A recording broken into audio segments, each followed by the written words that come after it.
Саламатсыздар, урматтуу Чалкан медиа каналынын көрөрмандары, 1-ноябрга алынган өлкөбүздөгү акыркы сааттагы жаңылыктар менен сиздерди тааныштырабыз. Каналга катталып, ой пикирлериңиздер менен бөлүшүңүздөр. Сауд Арабиянын дарыгерлери Кыргызстанда жүрөккө бекер операция жасоону пландоодо. 31 октябрда саламаттыкты сактоо министри Алымкадыр Бейшеналиев Сауд Арабиянын элчиси Ибрагим бин Аль Ради менен жолугушту. Министрликтин басма сөз борбору билдиргендей, жолугушууда тараптар саламаттыкты сактоо тармагында кызматташуу, аймактарда фельдшердик, акушердик пункттарды куруу, тажрыйба алмашуу жана адистердин квалификациясын жогорулатуу маселелерин талкуулашкан. Элчи Король Сальман атындагы гуманитардык жардам борбору Кыргызстанда 10 ноябрдан 17 ноябрга чейин жүрөккө бекер операцияларды жасоо акциясын өткөрүүнү көздөп жатканын билдирди. Бул акцияны өткөрүү үчүн Кыргызстанга 30 адистен турган топ келип, аз камсыз болгон үй бүлөлөрдөн 100гө жакын жардамга муктаж бейтаптардын жүрөгүнө бекер операция жасашат. Алар $500,000 ашык стенттерди жана керектүү медициналык жабдууларды бекер алып келишет деп айтылат маалыматта. Алымкадыр Бейшеналиев элчиге саламаттыкты сактоо тармагына көрсөткөн колдоосу үчүн ыраазычылык билдирип, бул акцияны өткөрүүдө саламаттыкты сактоо министрлиги келген дарыгерлер тобуна баардык керектүү жардамдарды берээрин белгилеген. Туугандар, эгерде сиздерде дагы монтип машиналарыңыздар бузулса, азыр уста издештин, ага убакыт коротуштун кереги жок. Ал үчүн болгону мындай чөнтөк телефонуңуздарды аласыздар. App Store же Google Play'ден эле автомен тиркемесине катталып туруп, каалаган устаны тандап аласыздар. А эгерде сиздер дарбаза курдурабыз десеңиздер, же болбосо эшиктин алдына ферма жасатабыз десеңиздер, анда кайра эле ушул App Store же Google Play аркылуу ширетме тиркемесине киресиздер. Кирип каалаган ширетүү үчүн өзүңүздөр тандап аласыздар. Тандап алып чакырсаңыздар, өздөрү келип ишиңиздерди бүтүрүп берет. Мурдагыдай туугандардан, тааныштардан ширетүүчү издештин азыр кереги жок. Көп кабаттуу үйлөрдү курууда стандарттарды бузгандарга жазаны күчөтүү сунушталууда. 31 октябрда транспорт, коммуникациялар, архитектура жана курулуш боюнча комитеттин кезектеги жыйынында Кыргыз Республикасынын айрым мыйзам актыларына, кылмыш жаза кодексине, укук бузуулар жөнүндө кодексине өзгөртүүлөрдү киргизүү жөнүндө мыйзамдын долбоору биринчи окууда каралды. Бул тууралуу парламенттин маалымат кызматы билдирди. Мыйзам долбоорунун демилгечиси депутат Дастан Бекешев анын айтымында мыйзам долбоору көп кабаттуу үйлөрдү, имараттарды жана курулмаларды курууда стандарттарды бузгандыгы үчүн жоопкерчиликти күчөтүү максатында иштелип чыккан. Алсак, сапатсыз курулуш үчүн жоопкерчиликти күчөтүү, архитектуралык техникалык көзөмөл жүргүзүүдө сейсмикалык туруктуулук нормаларын жана мыйзам талаптарын бузгандыгы үчүн айып пулду жогорулатуу сунушталууда. Талкууда депутат Тазабек Икрамов көп кабаттуу үйлөрдүн курулушу шаар куруу жана курулуш нормаларын, эрежелерин бузуу менен көп катталып жатканын белгилеп, бул жаатта катуу көзөмөл жана көзөмөл жүргүзүү зарылдыгын кошумчалаган. Депутаттар Гүлшаркан Култаева менен Бактыбек Сыдыков эксплуатациялык ишенимдүүлүктү жана сейсмикалык туруктуулукту камсыз кылуу үчүн имараттарды жана курулмаларды курууда аткарылуучу курулуш монтаждоо иштеринин сапатын көзөмөлдөөнү күчөтүү зарылдыгын белгилешип, мыйзам долбоорун колдошту. Талкуунун жыйынтыгында комитет мүчөлөрү мыйзам долбоорун биринчи окууда жактырышкан. Мындан тышкары депутаттар укук бузуулар жөнүндө кодексине өзгөртүүлөрдү киргизүү тууралуу 2 башка мыйзам долбоорлорун экинчи окууда жактырышкан.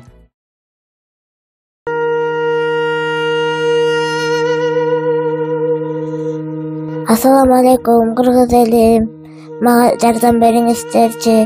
Мен да башка балдардай болуп школго баргым келатат.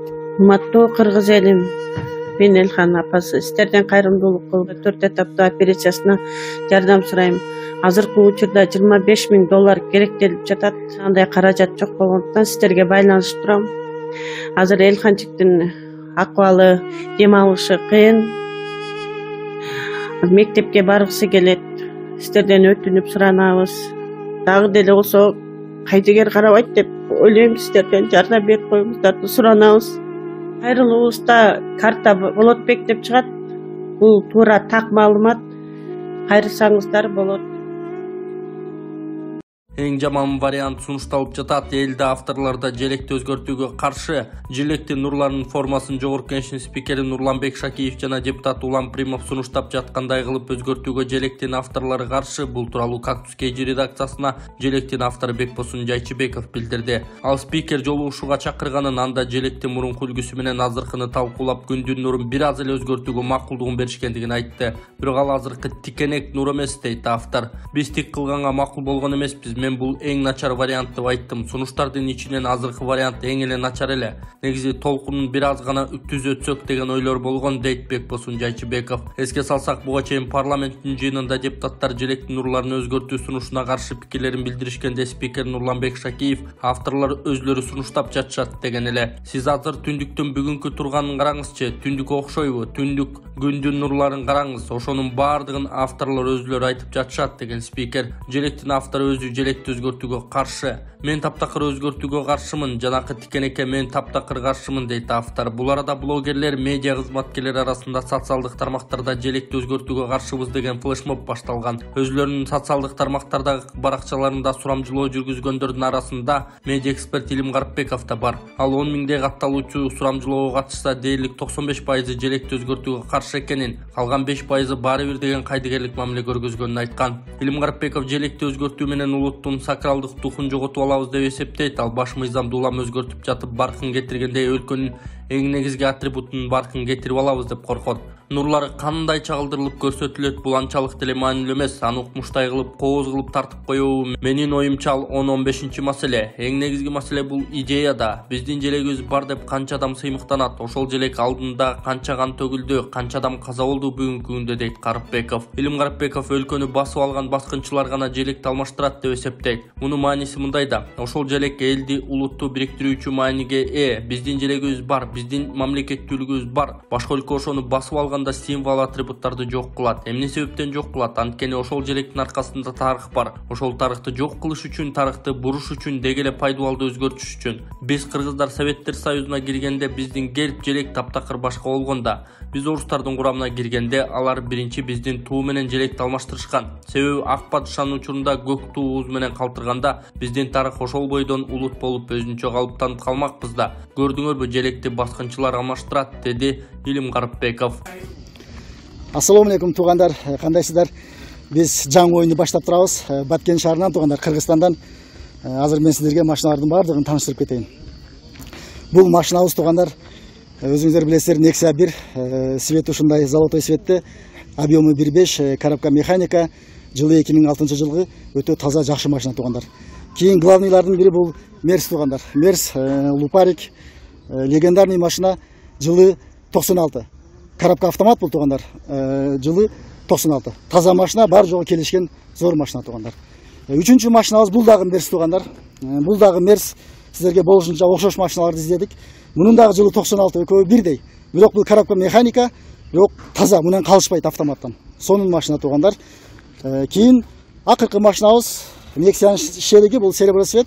Бунун дагы жылы ошондой бирдей туугандар. 2006, 1.5 объемда коробка механика. Ушул биздин президенти туугандар. 4 машинадан тышкары 120 конвертте 2000 рубльден пулубуз бар туугандар. 120 конвертте 2000 рубльден пулубуз бар.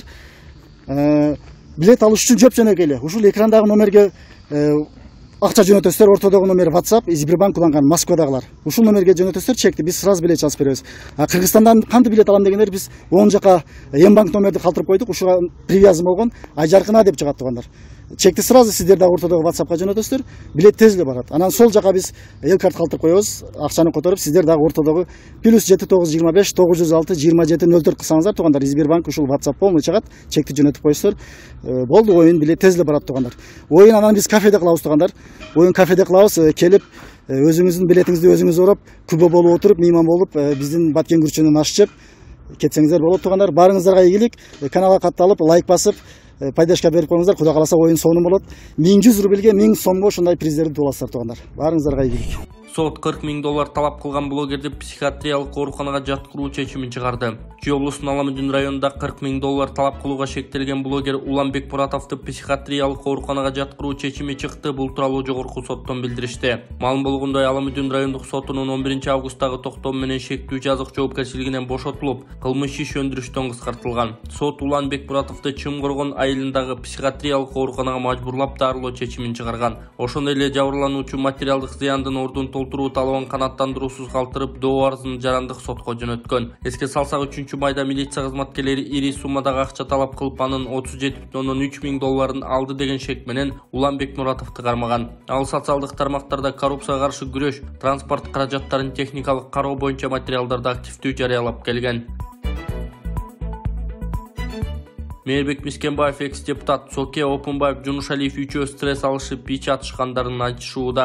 Мээрбек мырза, Кой Таш сот эмне болду? Кой Таш соту 5-жылга кетти, дагы деле уланып жатат. Кечээ Альфа кызматкерлери келип көргөзмө берип кетти. Жараткандын алдында, Кудайдын алдында күнөөкөр болгум келбейт. Ниязбековду 1-кабатта атышкан, ал жака Атамбаевдин эч кандай тиешеси жок. Ал киши 3-кабаттан түшкөн эмес. Ал эми Орозбек Опунбаев менен Кашкар Жунушалиев эркек болушса качпай арабызда жүрөт эле. Мына ушул адамдар күнөөкөрлөр деп катуу айтты. Акырындап Кой Таш окуясы акыйкат жолуна түшүп, чындыктын бети ачыла баштады окшойт. Менимче ошол кездеги бийликтин пландары катары Ниязбековду ошол эле Жунушалиевдин буйрутмасы менен атып, аны Алмазбек Атамбаевге шылтап коюшмак. Сооронбай Жээнбеков сотко келдиби? Ар бир сот болгон сайын Сооронбай Жээнбеков сотко келсин, ачыгын айтып берсин. Мына ушул киши келип чындыкты айтып бермейинче адилеттүү чечим чыгара албайт деп айтып беле атам. Андайды соц тармакта өзүмдүн баракчаларыма жана туугандарына да айттырып жайгаштырып келем. Анткени менен Соке келбейт, бети чыдабайт. Сотко келди дегиче болгон айып ачылып шерменде болот. Опунбаев Жунушалиевтерден кабар барбы? Орозбек Опунбаев менен Кашкар Жунушалиев Бишкекке келип кетип жүрүшөт. Биз аны билебиз. Анча-мынча той топурда ага тууган жек жааттардын жамандык жакшылыктарына катышып калышат. Сооронбай Жээнбековго караганда бул экөө эл көзүнө көп көрүнгүлөрү келбей жашырынып жүрүшөт. Анткени менен Соке баш болуп Опунбаев Жунушалиев үчөө акыркы мезгилде аябай катуу стресс алышып, баштары арактан чыкпай ичип атышкандарын айтышууда. Арак ичип атып боорлору эзилип кетип, акыр дүйнөгө узап кетишпесе эртели кеч биз буларды кылмыш ишине тартып, өмүр бою түрмөгө отургузабыз деген Арба Кейжи сайтына маек курган Мээрбек Мискенбаев Чүйдө окуучу кыздын колу буту байланган абалда табылган, милиция маалымат таратты. Чүйдө окуучу кыз колдору буттары байланган абалда табылган, аны коңшулары көрүп калганын облустук ички иштер башкы башкармалыгынан кабарлашты. Облустук милициянын маалыматы боюнча 24 октябрда Сокулук милициясына билдирүү түшкөн. Анда 1 май айында өспүрүм кыз байланган абалда табылганы кабарланган. Бул факты каттоого алынып тергөөгө чейинки текшерүү иштери башталган. Анын алкагында бардык тиешелүү экспертизалар дайындалып, окуучу, анын ата-энеси жана күбөлөр суралып көрсөтмөлөр алынган. Азыркы учурда окуянын чыныгы жагдайларын тактоо боюнча иштер улантылууда, анын жыйынтыгы боюнча кошумча маалымат берилет. Иштин тергелиши Чүй облустук ички иштер башкы башкармалыгынын жетекчилигинин көзөмөлү астында жүрүп жатат. Ошондой эле балдардын укуктарын коргоо боюнча мамлекеттик уюмдар тартылды, дешти милициядан. Ал арада Кактус медиа сайтына өздүк булактар билдиргендей, жабырлануучу кызды ата-энеси багып алган. Окуучу кыз башына сокку жегенден кийин эс учун жоготконун, муну ким кылганын байкабай калганын айткан. Кароо учурунда анын денесинде көк алатактар болгон эмес, ошондой эле ал ар кандай көрсөтмөлөрдү берип жатканын кошумчалашты. Кийин Эмгек социалдык камсыздоо жана миграция министрлиги бул ишти көзөмөлгө алганы маалым болду. Аталган министрликтен билдиришкендей, материалдар Бишкек шаардык соттук медициналык экспертизасына сексуалдык зомбулук фактысы бар жогун аныктоо үчүн жөнөтүлгөн. Өспүрүм кыз 2010-жылы соттун чечими менен асырап алынган. Сокулук райондук үй бүлөнү жана балдарды коргоо бөлүмү тарабынан үй бүлөдөгү кырдаалга туруктуу мониторинг жүргүзүп турат. Балага психологиялык жардам көрсөтүлүүдө. Жалал Абадтын тургунуна көчөдөн мас адам бычак менен кол салган. Жалал Абад шаарында жергиликтүү тургунга көчөдөн бычак сайган киши кармалды. Бул тууралуу облустук милициядан билдиришти. Маалыматка караганда, шаардык милицияга 41 жаштагы эркек киши арыз менен кайрылып, 25 октябрь күнү саат 22:00 чамасында Жалал Абад шаарынын көчөлөрүнүн биринде Көкүрөк тарабынан мас абалындагы жигит ашкана бычагы менен сайып жибергендигин билдирген. Натыйжада жабырлануучу денесинен жараат алып, Жалал Абад облустук ооруканасынын жандандыруу бөлүмүнө жаткырылган. Бул окуя кылмыштарды бириктирүү реестрине кылмыш жаза кодексинин 280-беренеси бейбаштык менен катталып кылмыш иши козголгон. Жалал Абад милициясы кылмыш иликтөө бөлүмүнүн кызматкерлери тарабынан жүргүзүлгөн ыкчам иликтөө иштеринин натыйжасында кылмыш ишине шектүү катары Базар Коргон районунун тургуну кармалган. Учурда тергөө амалдары жүрүүдө. Бишкекте ири өлчөмдө пара алган шектелген райондук судья үй камагына чыкты. УКМК тарабынан сот тутумундагы коррупциялык көрүнүштөргө бөгөт коюу боюнча пландык иштердин алкагында 21 октябрда Бишкек шаарынын Сверлов райондук сотунун судьясы ири өлчөмдө пара алган деп кармалды. УКМКнын тергөө абагына киргизилген. Коопсуздук комитетинин маалыматы боюнча Бишкек шаардык сотунун кылмыш иштери боюнча коллегиясынын судьясы 27 сентябрда камакка алынган. Ал ата-энесинин камкордугусуз калган жашы жетелек баланы эркиндигинен ажыратуу менен байланышпаган биринчи инстанциядагы соттун өкүмүн күчүндө калтыруу үчүн адвокаттын жардамы менен опузалап акча талап кылганы шектелип кармалган. Бул факт боюнча тергөө иштеринин жүрүшүндө Бишкек шаарынын Сверлов райондук сотунун судьясы жашы жетелек баланын жакын тууганынан адвокаттын ортомчулугу, ошондой эле жардамчысынын жана катчысынын жардамы аркылуу эркинен ажыратуу менен байланышпаган жазаны берүү үчүн пара алганы аныкталды. Кылмыш иштерине тиешеси бар адамдардан акча каражаттарын алуу боюнча белгиленген коррупциялык схеманы далилдөө базасын бекемдөө максатында бир катар ыкчам тергөө иш-чаралары жүргүзүлгөн. Жыйынтыгында 20 октябрда судьялар кеңешинин чечими негизинде Бишкек шаарынын Свердлов райондук сотунун судьясы ошондой эле жактоочу камакка алынды. Учурда сот тутумунун арасында ушул сыяктуу фактыларды аныктоо жана бөгөт коюу боюнча пландуу иштер жүргүзүлүүдө. Анын жыйынтыгы боюнча кошумча маалымат берилет. 1-Май райондук сотунан билдиришкендей, 23 октябрда соттун чечими менен Свердлов райондук сотунун судьясы Акылбек Адимов үй камагына чыгарылган. Ал тергөө кызматташуу келишимин түзгөн жана жакын аралыкта сот деген макамынан ажыратылат. Килограммы 2000 евро Айыл чарба министрлиги дыйкандарга шафран өстүрүүнү сунуштады. Айыл чарба министрлиги кыргызстандыктарга дүйнөдөгү эң кымбат жана баалуу өсүмдүктөрдүн бири шафран өстүрүүнү сунуштады. Аталган мекемеден билдиришкендей, шафранды өстүрүүгө бардык дыйкандарга сунушталат. Белгилүү болгондой 2021 жылдын 26 сентябрынан бери Кыргыз Улуттук агрардык университетиндеги коллекциялык питомнигинде эксперименталдык талаачада шафран өстүрүлүп жатат. Кыргызстанда шафранды өстүрүүнү жайылтуу боюнча мамлекеттик программа даярдалууда. Эгер бул программа кабыл алынса, дыйкандарга шафранды кантип туура өстүрүү боюнча окутуулар жүргүзүлөт. Шафрандын жалбырактары азыктык жана дарылык касиетке ээ. Ал жаппай жаратылышта сейрек кездешет. Иран, Испания, Индия жана башка кээ бир өлкөлөрдө өстүрүлөт. Шафрандын килограммы Европа базарларында сортуна жараша 2000 евродан жогору сатылат.